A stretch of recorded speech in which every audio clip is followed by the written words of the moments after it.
Everyone, David Coe, the Core Real Estate Group. I hope you're doing well. Hey, I'm sure you all have heard about the recent drop in mortgage rates. Finally. So this morning, I figured I'd give you a little practical information about what that actually means to you as either a home buyer and also as a seller. So I got my financial calculator out today and started playing around with it because that's the kind of nerd I am.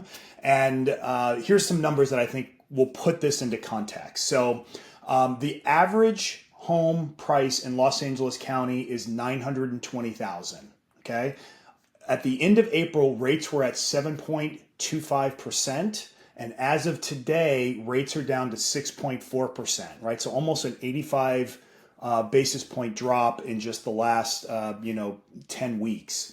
So if you're putting 10% down on a $920,000 house, that mortgage payment would have been $5,614 a month, and your down payment would have been roughly $92,000, plus some extra for closing cost.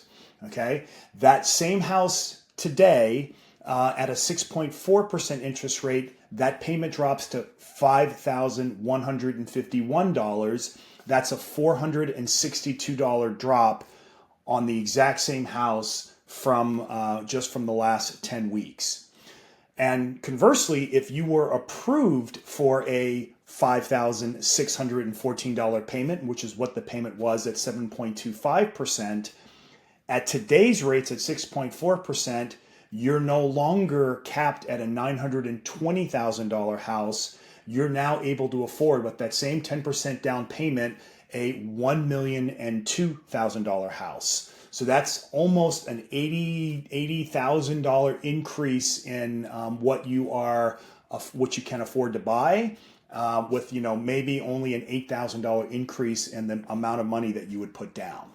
So this rate change is fairly significant. If you are a buyer and you haven't been pre-qualified or pre-approved for the last 7 or 8 weeks, the first thing I recommend you do is reach out to your lender and get qualified, right? You may actually be able to afford more house. And if you're a seller, I can tell you right now that sellers are coming out of the woodwork. In San Pedro alone, a market that we do spend a lot of time in, currently in the last week, we've got 5 new active homes and there are 9 that are coming soon. So there's a bunch of inventory hitting the market just in time for hopefully this increase in buyer demand. So I hope this has been helpful information and kind of puts into context what's been happening with mortgage rates. Of course, if you have any questions about your situation, please feel free to reach out to myself or someone from the team. David Coe with the Core Real Estate Group. I hope you're doing well and hope to talk to you soon.